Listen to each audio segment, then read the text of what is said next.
Hello and welcome to Academy of Civil Services Bareilly. Academy of Civil Services provided various courses IAS, IPS, UPPCS and UGC NET examinations along with various other examinations. आपके पास suitability है, Hindi medium में choose batch करना चाहेंगे आप वो कर सकते हैं, इंग्लिश मीडियम में भी चूज कर सकते हैं, तो दोनों की अवेलेबिलिटी है। साथ ही साथ बाइलिंगुअल बैचेस भी हैं, वो भी साइमल्टेनियसली रन होते हैं। Just after class 12 special program run करती है एकेडमी ऑफ सिविल सर्विसेज, जिसमें 3 इयर्स का स्पेशली डिजाइन कोर्स है। उसका टाइम रहेगा 3 PM। तो अगर आप बरेली या आसपास के रीजन में हैं तो feel free to contact on this number. सारी डिटेल्स आपको यहाँ पे मिल जाएगी। We also provided 3 days free demo classes, और जो न्यू बैच है वो कमेंस्ड हो चुके हैं। आने वाले टाइम में भी न्यू बैचेस कमेंस्ड होंगे।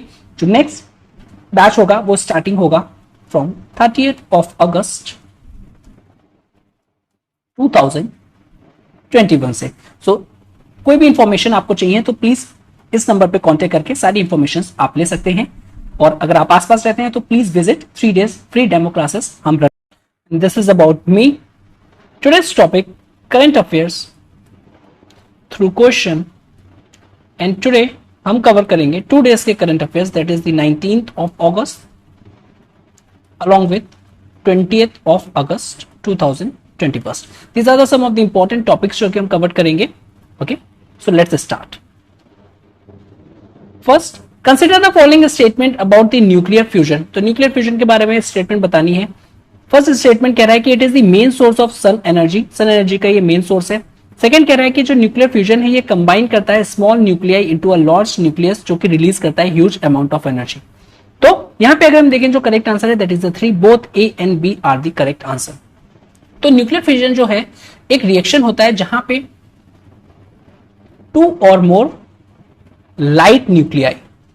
Y I am emphasising this word, ये जो लाइट पे है मैं क्यों जोर डाल रहा हूं, it is because nuclear fission जो होता है उसमें कुछ डिफरेंट एलिमेंट्स होते हैं, हम देख लेंगे उसको। तो यहां पे 2 or more light nuclei collide करते हैं और वो फॉर्म करते हैं एक हेवियर न्यूक्लियस। ओके, अभी जो फ्यूजन प्रोसेस है ये अकर होता है इन दी एलिमेंट्स जिनका लो एटॉमिक नंबर होता है। तो सेकेंड इंपॉर्टेंट थिंग जो याद रखनी है that is the low atomic number. जिन एलिमेंट्स में होगा वही यूज हो पाएंगे न्यूक्लियर फ्यूजन में। एग्जाम्पल की बात करें such as hydrogen. No, nuclear fusion का अगर हम अपोजिट देखें तो होता है न्यूक्लियर फिजन।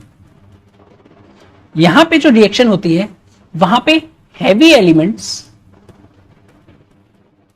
को डिफ्यूज किया जाता है और वो फॉर्म करते हैं लाइटर एलिमेंट्स। बोथ चाहे न्यूक्लियर फ्यूजन हो या फिजन हो, प्रोड्यूस करते हैं मास अमाउंट ऑफ एनर्जी। ओके, तो ये इंपॉर्टेंट टॉपिक है। सेकेंड क्वेश्चन देखते हैं, consider the following statement about the green bond.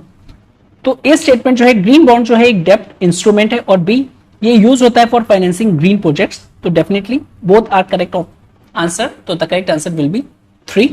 अब देख लेते हैं ग्रीन बॉन्ड्स के बारे में। तो ग्रीन बॉन्ड जो है एक डेब्ट इंस्ट्रूमेंट है। किसी भी और बॉन्ड की तरह जो भी इन्वेस्टर्स में फाइनेंस करता है वो सस्टेनेबल एसेट्स और प्रोजेक्ट्स में जो फाइनेंस करेगा वो ग्रीन बॉन्ड्स हो जाएंगे। अब यहां पे जो प्रोसीड आता है ग्रीन बॉन्ड का, बेसिकली वो यूज होता है finance green projects like electric vehicles, ये जो प्रोजेक्ट्स है। ओके, या फिर वाटर एंड इरिगेशन मैनेजमेंट हो गया रिन्यूएबल एनर्जी के लिए, तो यहां पे इसकी तरह यूज होता है। और इसको रेज कैसे किया जाता है, तो ये जो बॉन्ड्स है can be raised either by financial institution,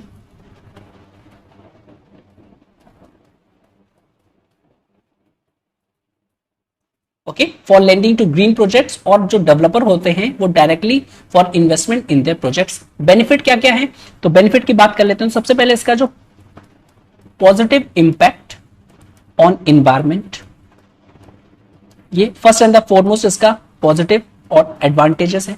second अगर हम बात करें तो it attracts investments.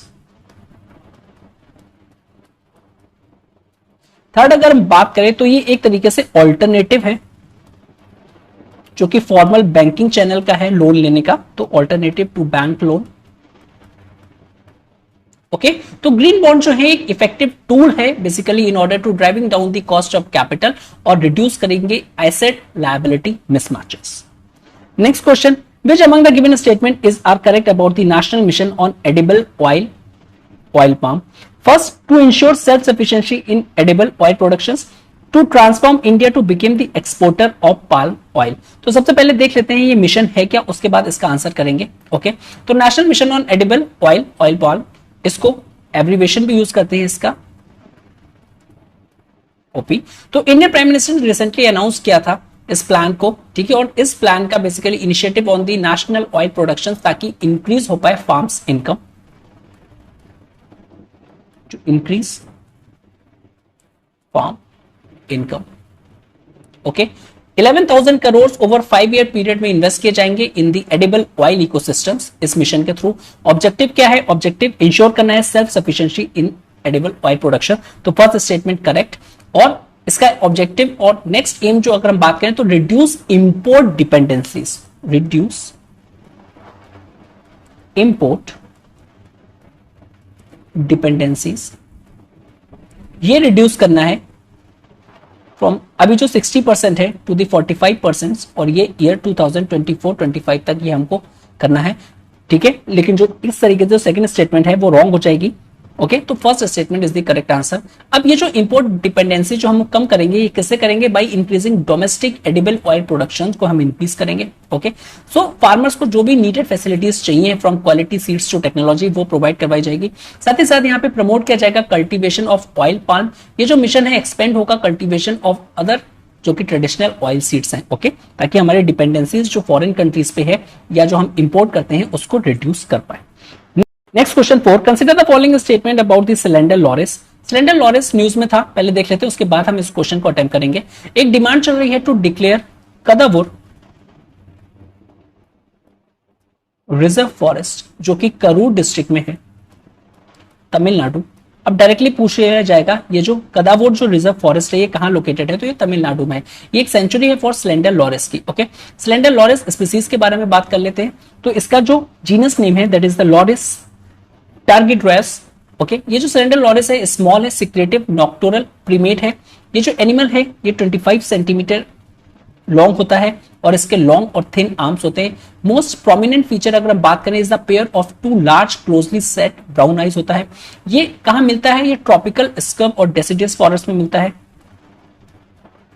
Tropical scrub along with deciduous forest में ये मिलता है. बीइंग आर्बोरियल, ये स्पेंड करता है most of their life on the trees, और इसकी जो टाइम पीरियड होता है, इसकी जो एज होती है 12 to 15 ईयर्स तक ये रह सकता है. ठीक है, लाइफ स्पैन होता है इसका.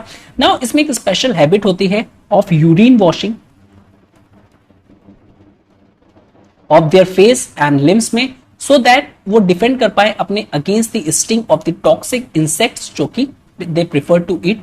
यहां पे अगर Indian union of conservation of nature IUCN का स्टेटस देखें तो ये एंडेंजर्ड लिस्ट में आता है, नॉट क्रिटिकली एंडेंजर्ड, ये एंडेंजर्ड लिस्ट में आता है. और ये schedule 1 of the wild life protection act 1972 में आता है. ओके, क्या क्या थ्रेट्स है इस स्पीसीज को? डेफिनेटली इसको यूज किया जाता है इसकी मेडिसिनल प्रॉपर्टीज के लिए, तो इनको किल किया जाता है, जिस वजह से इनकी जो काउंट है वो कम हो रहा है. दूसरा, इलीगली स्मगल किया जाता है, एज ए पेट यूज किया जाता है इनको, तो स्मगलिंग इज एन इशू. और इनका जो हैबिटेट लॉस हो रहा है जैसे जैसे जो पॉपुलेशन इंक्रीज होती जा रही है, और ये इस तरीके की जो सेंचुरीज हैं वहां पे ह्यूमंस का रीच होता जा रहा है, वैसे इनका हैबिटेशन लॉस होता जाता है. उसके बाद इलेक्ट्रोक्यूशन ऑफ लाइव वॉर्स, उनसे इनको काफी ज्यादा डिस्ट्रक्शन होता है इनका. ओके, और रोड एक्सीडेंट्स हो जाते हैं जो कि अदर थ्रेट्स हैं that have caused its populations to dwindle, जिनकी वजह से कम हो रही है. तो इस हिसाब से अगर हम इस क्वेश्चन को अटेम्प्ट करेंगे तो यहाँ पे क्रिटिकली एंडेंजर ये जो 20 स्टेटमेंट है रॉन्ग हो जाएगी, और 1 is only the correct answer. Next 5 question, the term declared foreigners is use for, अब ये किस पर्सन के लिए यूज किया जाता है? A person failing to prove their citizenship, B a person who prove their citizenship, C a person who is illegal immigrants, none of these. तो यहाँ पे जो करेक्ट आंसर होगा ए. देख लेते हैं ये न्यूज में क्यों था. जो असम गवर्नमेंट है, पॉलिटिकल डिपार्टमेंट, उन्होंने इशूड किया एक नोटिफिकेशन जो कि ऑर्डर करता है उनके स्टेट पुलिस बॉर्डर विंग को कि not to forward any case against the Gurkhas to the foreign tribunals, जो कि अंडर फॉरेन एक्ट ऑफ 1946 में होता है. अब ये जो बॉर्डरिंग विंग है उसको टास्क दिया गया था कि आप आइडेंटिफाई करिए पीपल जो कि डाउटफुल सिटीजन के हैं और serve them networks for a foreign tribunals, जो कि क्वासी जुडिशियल एस्टैब्लिशमेंट है। ओके, तो अगर हम एज पर सेंसस 2001 देखें, जो आसाम है वहां पे मोर देन 5 लाख गुरखास हैं, most of whom came as a members of arm forces, जो कि थे अंडर ब्रिटिश एडमिनिस्ट्रेशन में। अब क्वेश्चन आता है यहाँ पे डिक्लेयर्ड फॉरेनर क्या है? तो डिक्लेयर्ड फॉरेनर एक वो पर्सन होता है जिसको जो फॉरेन ट्रिब्यूनल्स होते हैं, फॉरेन ट्रिब्यूनल्स मार्क करते हैं for allegedly failing to prove their citizenships after, जो स्टेट पुलिस बॉर्डर विंग है मार्क हिम करती है और her as an illegal immigrants, as an illegal immigrants. तो ये काफी इंपॉर्टेंट टर्म इसलिए न्यूज में था।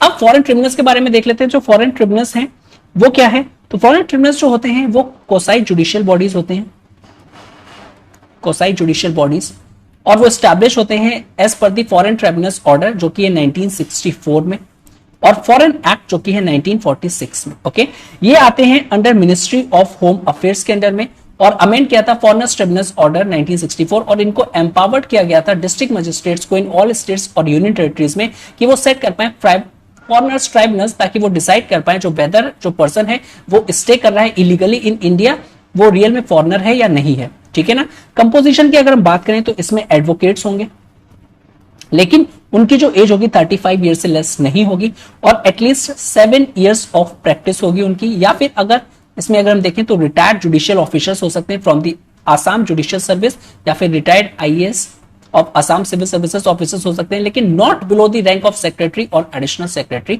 जिनकी एक्सपीरियंस है in the quasi judicial works में। अब कौन अप्रोच कर सकता है इन ट्रिब्यूनल्स में? अर्लियर जो स्टेट एडमिनिस्ट्रेशन है could move the tribunals against a suspect, इसका अमेंड किया गया था। ठीक है ना। नाउ जो इंडिविजुअल्स हैं वो भी अप्रोच कर सकते हैं इस फॉरेन ट्रिब्यूनल्स में, तो ये काफी इंपॉर्टेंट था। ओके, नेक्स्ट क्वेश्चन भी इससे रिलेटेड है। Consider the following statement about the foreign tribunals. ये कोसाई जुडिशियल बॉडीज है और ये आती है under ministry of home affairs. तो यहाँ पे 3 is the correct answer, both A and B are the correct answer. Next question, Mahatma Gandhi favourite bhajan Vaishnav Jan तो वॉज रिटन बाय, ये किसने लिखा था? तो वेरियस ऑप्शन है आपके पास। यहाँ पे अगर हम करेक्ट आंसर जो है that is the C, Narsinh Mehta. Okay, एक डॉक्यूमेंट्री है called the Gandhi song, Gandhi song, उसमें यहां पे बताया गया है, ठीक है, जो सेंट है जिनसे इंस्पायर थे महात्मा गांधी, जो महात्मा गांधी का जो फेवरेट भजन है that is the Vaishnav Jan तो was written by the Narsinh Mehta और नरसिंह मेहता या फिर नरसिंह भगत, जिनका जो टाइम पीरियड था दैट इज द 1414 से 1480। ये जो नरसिंह मेहता है इनका टाइम पीरियड, तो ये 15वीं सेंचुरी के पोएट थे, फिलोसोफर थे of the Vaishnava sect, definitely as a name suggest Vaishnav, तो वैष्णवा सेक्ट के थे जो कि भक्ति एरा के थे, who hello from the Junagadh, Gujarat से ये बिलोंग करते थे। और ये जो थे दैट इज द नरसिंह, ये बॉर्न हुए थे अपर कास्ट फैमिली में, और basically He has angered his community by mingling with everyone and considering all humanity as equal। तो ये इक्वालिटी पे काफी एम्फेसाइज करते थे कि there is no such discrimination among the class, caste नहीं होना चाहिए, इक्वालिटी का नोशन जो है वो होना चाहिए। ओके, अब वैष्णव जंतु की बात कर लेते हैं। ये जो भजन है इसको फर्स्ट इंट्रोड्यूस किया था by Gandhi ji to fellow residents, जहां पे वो फिनिक्स सेटलमेंट्स जो साउथ अफ्रीका में वो थे, फिनिक्स सेटलमेंट, और जो टॉल्स्टॉय फॉर्म है वहां पे इंट्रोड्यूस किया था अराउंड 1907। ये दोनों चीजें कहां लोकेटेड है? That is the South Africa में। अब ये जो भजन है was played in all his prayers meeting, was Gandhi ji एक तरीके से मॉरल वेपन था, तो गांधी जी ने इसको यूज किया था एज अ मॉरल वेपन की तरह। ओके, और ये एक तरीके का एपिसेंटर था ऑफ हिज अहिंसा फिलॉसफी, तो ये काफी इंपॉर्टेंट है। Last question of today's lecture, consider the following statements about the Montreal Protocol। अब ये काफी न्यूज में था, ठीक है, तो इसको हम डिटेल में देख लेते हैं ये एग्जैक्टली है क्या मॉन्ट्रियल प्रोटोकॉल, उसके बाद में हम इस क्वेश्चन को अटेम्प्ट करेंगे। तो न्यूज में क्यों था? तो यूनियन कैबिनेट जो है उन्होंने अप्रूवल दिया है for the ratification of Kigali amendments, जो कि टू द है मॉन्ट्रियल प्रोटोकॉल में, विच इन टर्न जो सब्सटेंस है वो डिलीट करता है ओजोन लेयर, उसके लिए है for phase down of hydrofluorocarbons by India. एक तरीके से नेशनल स्ट्रेटेजी है जो कि फेज डाउन करती है by hydrofluorocarbons will be developed after required, जो कि कंसल्टेशन किए गए हैं with the industry stake holders by 2023। अब ये जो अमेंडमेंट्स है to the existing legislation framework, ये जो ओजोन डिप्लीटिंग सब्सटेंस जो कि रेगुलेशन एंड कंट्रोल रूल्स, ये अलाउ करता है अप्रोप्रिएट कंट्रोल करना इनका जो प्रोडक्शन होता है या जो कंजम्पशन होता है ऑफ हाइड्रोफ्लोरोकार्बन्स का, सो दैट जो इंश्योर किया जाए कंप्लायंस, जो कि काइगाली अमेंडमेंट है जो कि डन हुआ था बाय मिड 2024 तक होगा। अब काइगाली अमेंडमेंट की हम बात कर लेते हैं।